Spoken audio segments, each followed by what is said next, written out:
안녕하셨습니까? 네, 반갑습니다. 안식일을 맞이해 기쁘신 분들은 함께 외쳐볼까요? 하나님 감사합니다. 네, 하나님의 은혜가 아니면 우리가 이곳에 와 있을 수가 없죠. 그렇죠? 네, 날마다 우리는 기적 가운데 살고 있습니다. 하나님의 축복이 오늘도 여러분 마음속에 풍성히 임하기를 간절히 바랍니다. 오늘 환영 시간에 우리가 생략했었는데요. 마스크 뒤에 가려졌지만 환한 미소로 옆에 분들에게 환영합니다 라고 좀 인사를 해주시겠습니까? 반갑습니다. 환영합니다. 고맙습니다. 이 성도들의 응원과 후원 그리고 기도가 필요한 우리들입니다. 그렇죠? 함께 그렇게 그리스도의 사랑을 나눠주시기 바라겠습니다. 오늘은 오빠 생각, 주님 생각이라는 제목으로 함께 말씀을 나누도록 하겠습니다. 여러분, 오빠 생각하면 무엇이 떠오르십니까? 듬북새 가장 한국적인 기다림의 정서가 잠겨있는 국민 동요. 그죠? 오빠 생각이 떠오르시죠? 언제 불러도 그리운 향수를 불러일으키는 이 노랫말을 지은 사람은 1925년 당시 수원에 살고 있던 12살 소녀 최순애입니다. 이 소녀는 나중에 커서 나의 살던 고향은 고향의 봄을 작사한 아동문학가 이원수 씨의 부인이 됩니다. 그래서 부부가 소년 시절에 지은 동시가 국민 동요가 된 아주 특별한 케이스예요. 이 오빠 생각이 작곡되고 불리던 때는 일제강점기입니다. 최순애는 자기보다 8살 위인 오빠 최영주를 그리면서 이 노래를 지었다고 하는데, 당시 오빠는 서울에 거주하면서 계몽운동을 한다는 이유로 일본 순사들의 감시가 집중되던 인물이었어요. 그래서 수원으로 이 집으로 내려온 횟수가 점점 줄어들다가 아예 소식마저 끊겼는데, 그때 오빠를 그리워하며 이 동시를 썼다고 합니다. 1992년 3월 1일자 경향신문에 소개된 바로 이 노래의 작사 최순애 씨의 증언을 제가 읽어드리겠습니다. 당시 나에게는 오빠 한 분이 있었다. 딸만 5에 아들 하나뿐인 우리 집에서 오빠는 참으로 귀한 존재였다. 오빠는 동경으로 유학 갔다가 관동 대지진 직후 일어난 조선인 학살 사태를 피해 가까스로 돌아왔다. 그날 이후 일본 순사들이 늘 요시찰 인물로 보고 따라다녔다. 오빠는 고향인 수원에서 소년운동을 하다가 서울로 옮겨 방정환 선생 밑에서 소년운동과 독립운동을 열심히 했다. 집에는 한 달에 한 번 정도밖에 오질 않았다.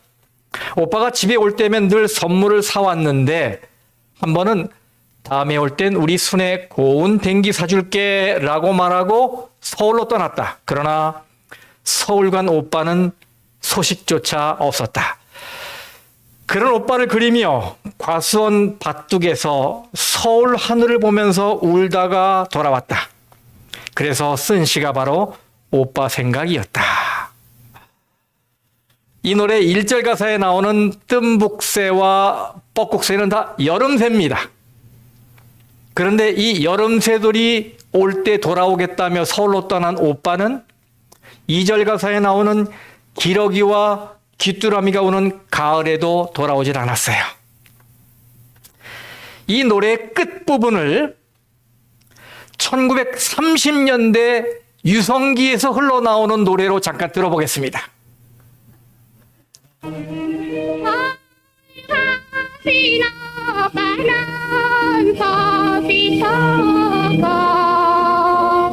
남은 일만 오소서 사라집니다.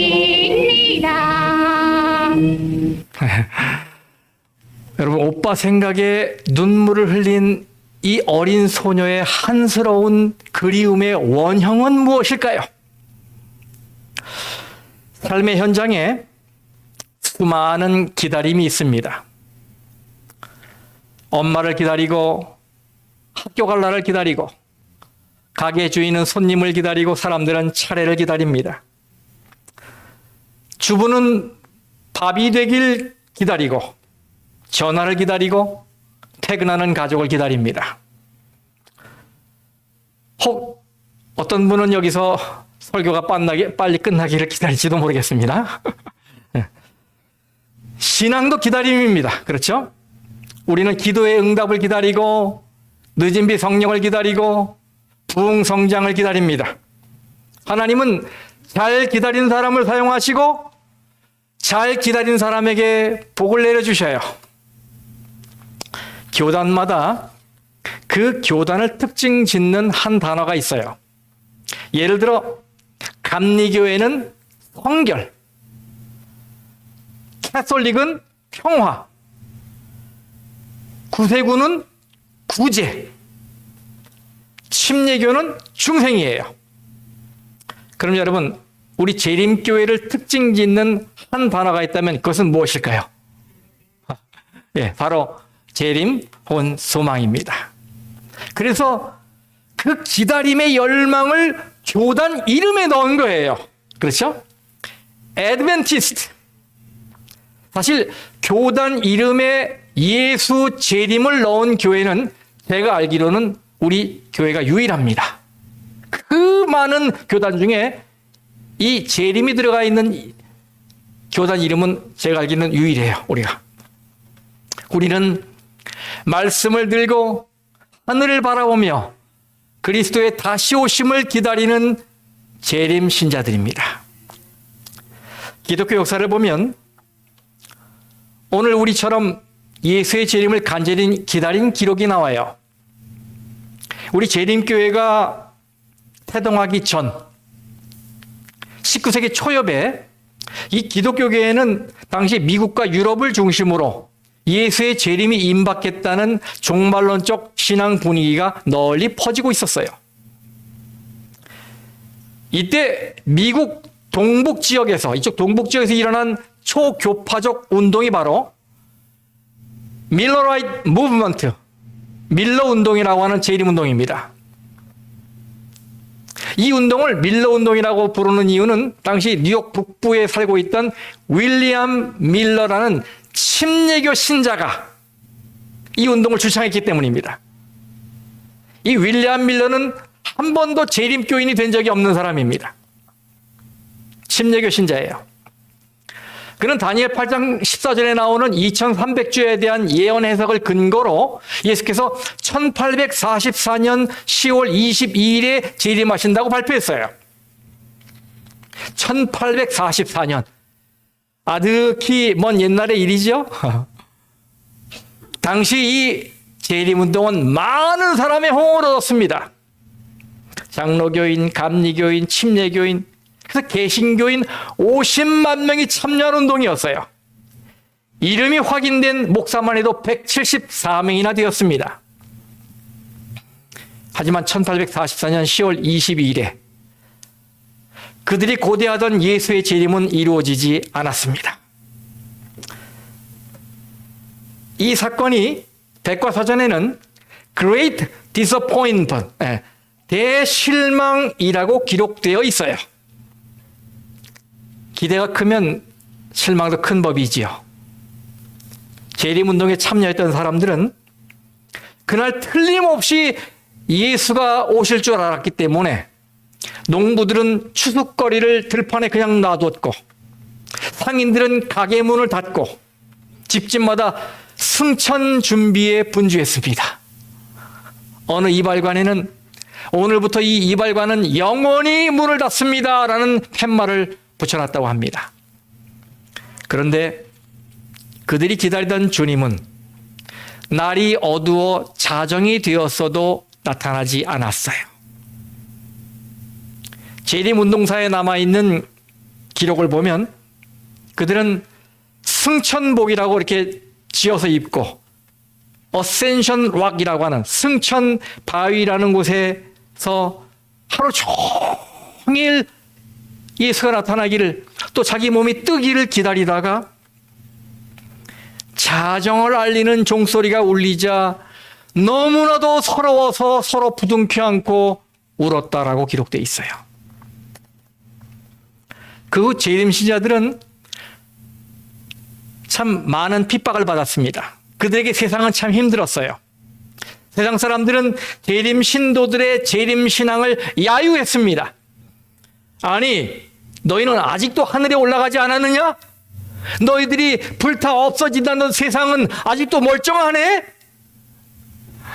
이것은 마치 사도 베드로 시대에 그리스도인들이 듣게 된 야유를 연상시켜요. 베드로후서 3장 4절 말씀에 이르되 주께서 강림하신다는 약속이 어디 있느냐? 조상들이 잔 후로부터 만물이 처음 창조될 때와 같이 그냥 있다. 그래서 많은 사람이 실망하고 창피해서 교회를 떠났습니다. 일부는 이전 교회로 돌아갔습니다. 하지만 여전히 재림의 소망을 간직한 이들은 성경을 더 깊이 연구해서 예수 그리스도의 하늘 지성소 봉사에 대해서 이해를 갖게 되었어요. 그래서 2300주야에 대한 계산은 맞지만 그 끝은 예수가 이 땅으로 내려오시는 것이 아니라 하늘 지성소 봉사를 시작하시는 사건이라는 것을 알게 됐어요. 그 후에 그들은 이런 확고한 재림신앙을 붙들고 그리고 하나님을 경배하는 예배일인 제7일, 즉 오늘날 토요일이 안식이라는 사실도 깨닫게 되면서 안식일 신앙을 굳게 다지게 되었고 거기에다가 종교개혁 이후에 각 개신교로 흩어진 교리들을 중에서 성경적 근거가 확실한 교리들만 다 모아서 하나의 교회 안에 두게 됐어요. 그래서 탄생한 교회가 바로 제7일 안식일 예수 재림교회입니다. Seventh Day Adventist Church. 삶의 관심과 가치를 하늘에 두고 예수의 재림을 기다리며 말씀의 빛을 따라가는 성도들, 그들이 바로 애드벤티스트, 재림 성도들인 것입니다. 그런데 재림 성도 여러분, 여러분은 주어진 이름에 부끄럽지 않게 예수의 재림을 간절히 기다리고 있습니까? 여러분은 생활 현장에서 주님의 재림을 가슴에 사무치도록 고대하고 그리며 바라며 살고 있는 재림 성도 맞습니까? 1999년은 아주 특별한 해였습니다. 새로운 밀레니엄을 코앞에 두고 있었기 때문이에요. 그 당시 세간에는 1999년을 지구의 종말로 보는 시각이 만연했습니다. 왜냐하면 프랑스 출신의 예언가로 알려진 노스트라다무스가 1999년이 바로 종말이라고 이야기했기 때문이에요. 게다가 전 세계가 공포에 혹은 불안했던 Y2K 공포가 있었어요. 여러분 기억나세요? 이 Y2K라는 것은 Year 2000, 2000년이라는 말이지요. 1900년대에 개발된 컴퓨터들이 오류를 일으켜서 그 당시는 98년, 99년 이렇게 쳤잖아요. 근데 이 99 다음에 00이 2000년대가 아니라 1900년으로 오인해서 버그가 발생할 수 있다는, 이게 바로 공포의 핵심이었어요.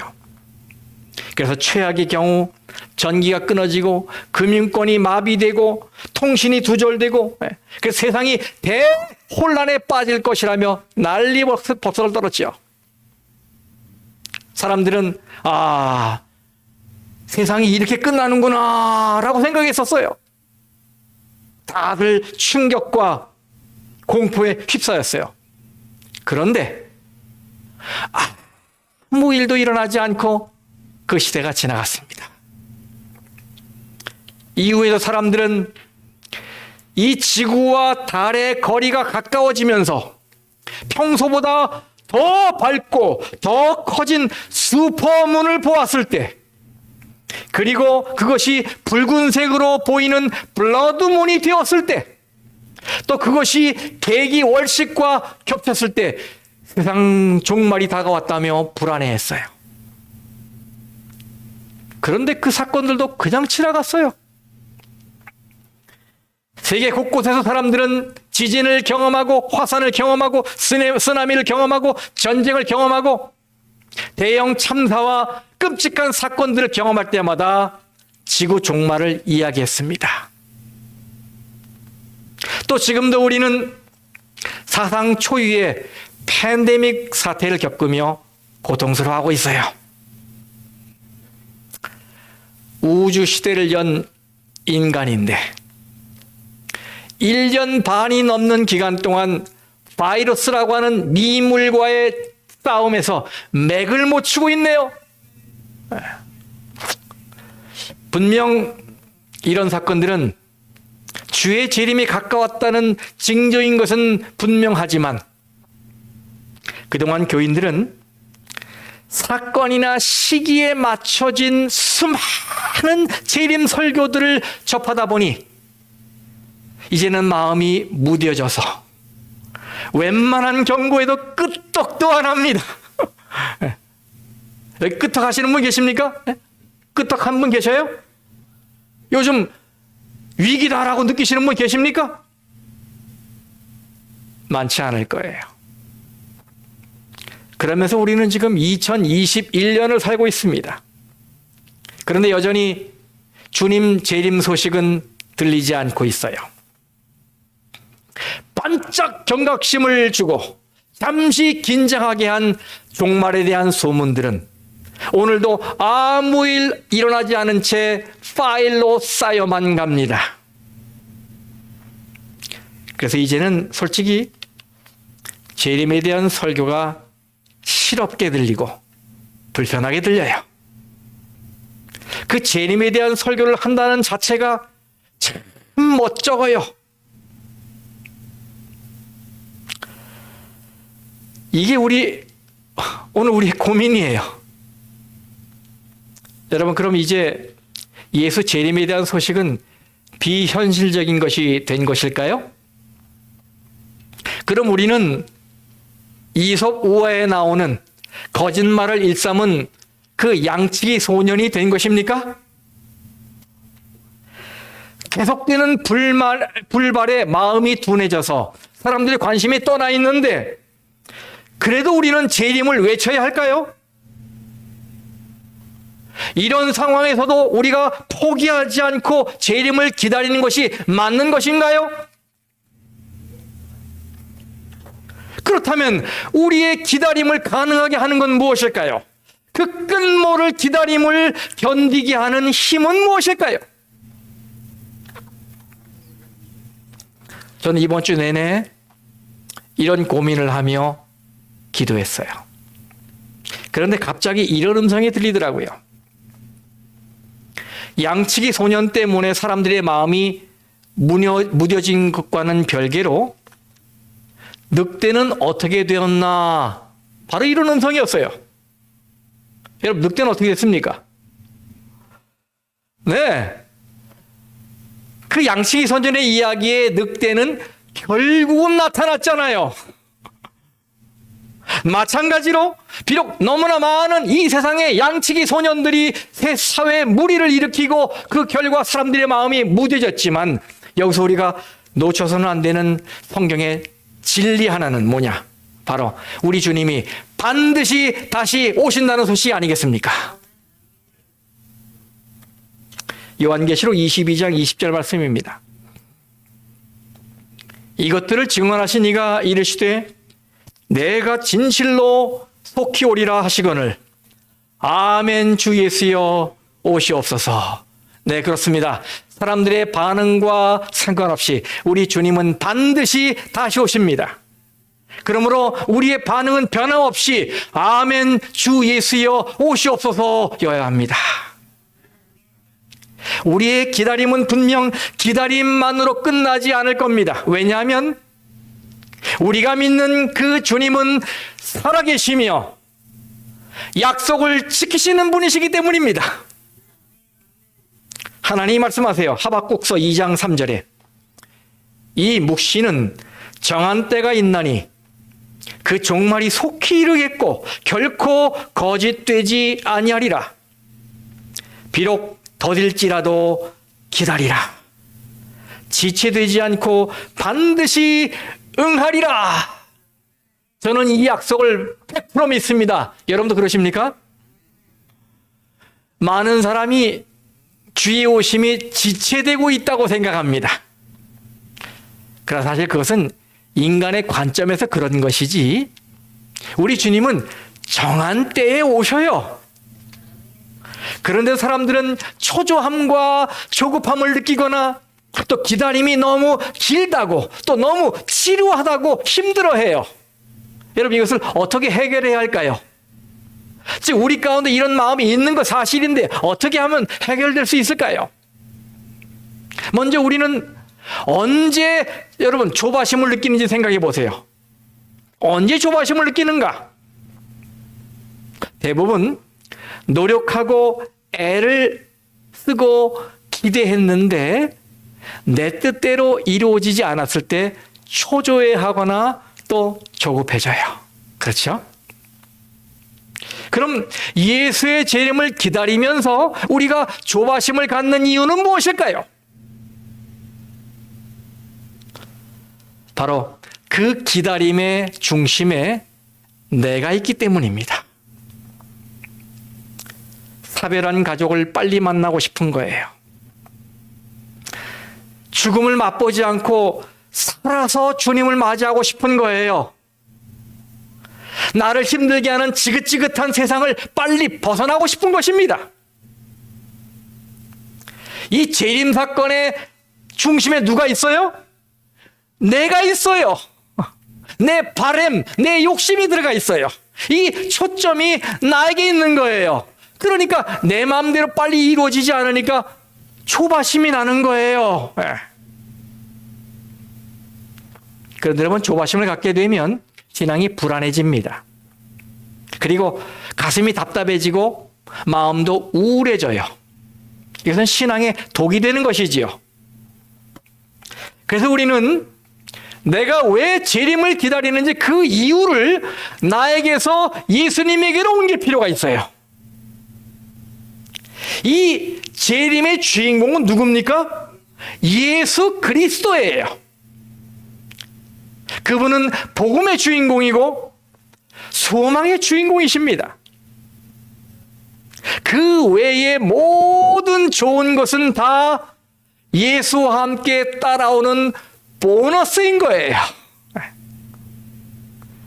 그래서 성도 여러분, 내가 중심이 된 신앙에서 벗어나 예수 그리스도에게 초점을 맞추며 신앙하는 여러분 되시기를 간절히 바랍니다.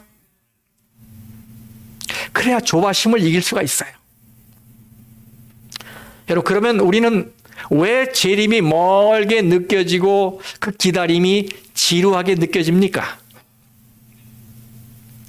그 이유는 우리가 내일을 생각하고 모레를 생각하고 한 달 후를 생각하고 1년을 생각하고 5년 후를 생각하기 때문입니다. 여러분, 종말은 세상 종말과 내 인생의 종말이 있습니다. 그런데 세상 종말이 아무리 먼 훗날의 일이라도 내 인생의 종말은 오늘일 수 있습니다. 맞습니까? 그렇죠. 우리는 오늘만 사는 것입니다. 이것은 대단히 중요한 문제예요. 우리는 오직 하루만 사는 것입니다. 아무리 돈이 많아도 이틀을 한 번에 살 수 없고 아무리 가난해도 반나절만 살 수 없습니다. 우리는 모두 똑같이 오늘이라고 하는 시간을 살고 있어요. 미래를 준비하도록 우리에게는 오늘이라는 단 하루가 주어져 있는 것입니다. 그렇다면 여러분, 언제 예수께서 오시나요? 예, 매일매일 오늘이라는 시간에 오시는 거예요. 아시겠어요? 내일은 우리 게 아닙니다. 내가 살아있을지 아니면 무덤에 들어갈지 알 수 없는 날입니다. 내일은. 예수님은 내일 일은 뭐라 그랬어요? 내일 염려하라고 말씀하셨어요. 유일한 내 시간인 오늘만 생각하라는 말씀 아니겠습니까? 그래서 나에게 주어진 예수의 재림을 기다리고 준비하는 시간은 늘 하루 단위입니다. 오늘이에요. 그러니까 늘 가깝고 늘 짧은 거지요. 매너리즘과 타성에 젖을 시간이 없습니다. 왜냐하면 순식간에 오늘이 지나가기 때문입니다. 그래서 우리에게 재림은 너무 가깝고 준비할 시간도 너무 짧은 거예요. 왜? 오늘밖에 없기 때문에. 내일이 아닙니다. 오늘입니다. 오늘 헌신해야 되고 오늘 회개해야 하는 것입니다. 재림 준비는 오늘 이루어져야 하는 거예요. 여러분, 찬미가 391장 저 배는 하늘집, 이 후렴 부분을 좀 같이 부르기를 원해요. 더 가깝고 더 가깝다 하루길 되는 내 본향 가까운 곳일세. 우리의 본향길은 하루길입니다. 그러니 오늘은 귀한 하루지요. 영원한 운명을 결정짓는 중요한 하루지요. 그래서 성도 여러분, 이 하루를 이 재림의 주인공 되신 예수 그리스도와 사랑의 교제를 나누는 일로 보내시고 지극히 작은 자들을 위한 봉사로 보내시게 되기를 간절히 바랍니다. 그것이 재림을 준비하는 자의 삶이에요. 그것이 재림 준비의 비결입니다. 한국의 부산대학교 심리학과에서 한 실험을 했어요. 이것이 이 결과가 2012년 인지과학지에 실려 있습니다. 이것은 서비스를 받을 차례를 기다리는 소비자가 어쩔 수 없이 기다려야 하는 상황에서 자기가 기다리는 이유가 뭔지, 왜 이렇게 시간이 길어지는지 그 이유를 알고 기다리는 것과 무작정 기다리는 것의 차이를 증명한 논문입니다. 알고 기다리는 것과 모르고 기다리는 자는 서로 흐르는 시간의 길이가 달라요. 시간이 흐르는 거에 대한 느낌이 달라요. 연구 결과 기다림의 이유가 분명하고 언젠가 이 기다림이 끝난다는 믿음이 있으면 객관적인 시간보다 더 짧게 기다렸다고 느끼는 것으로 나타났어요. 그래서 여러분, 은행이나 이 서비스 센터에 업체에 가면 번호표를 나눠주잖아요. 번호표를 뽑잖아요. 그것도 그런 이유 중에 하나예요. 번호표 안에 이 숫자에 내가 기다리는 이유가 들어있는 거예요. 그렇죠? 네. 이렇게 마음의 시간은 작은 조건 하나만 갖춰지면 얼마든지 느리게 갈 수도 있고 빠르게 갈 수도 있어요. 그렇다면 여러분, 지금 예수님의 재림이 속히 이루어지고 있지 않은 이유는 무엇일까요? 우리의 기다림의 이유는 무엇입니까? 베드로후서 3장 8절 9절입니다. 사랑하는 자들아, 주께는 하루가 천년 같고 천년이 하루 같다는 이 한 가지를 잊지 말라. 주의 약속은 어떤 이들이 더디다고 생각하는 것 같이 더딘 것이 아니라 오직 주께서 너희를 대하여 오래 참으사 아무도 멸망하지 아니하고 다 회개하기에 이르기를 원하시느니라. 여러분, 여기서 주님이 찾으시는 너희는 누굽니까? 예, 바로 나를 말하는 거지요. 오직 주께서 나에 대하여 오래 참으사. 예. 여러분 우리 속담에 일각여삼추라는 거 아시죠? 여기서 일각이라는 말은 1시간에 4분의 1이에요. 그러니까 15분을 가리키는 말입니다. 그래서 이 뜻은 15분이 3년의 세월 같다 이런 뜻이에요. 기다리는 마음이 간절한 것을 가리킬 때 일각여삼추 이렇게 이야기를 하잖아요. 주님이 그렇게 기다리신다는 말씀입니다.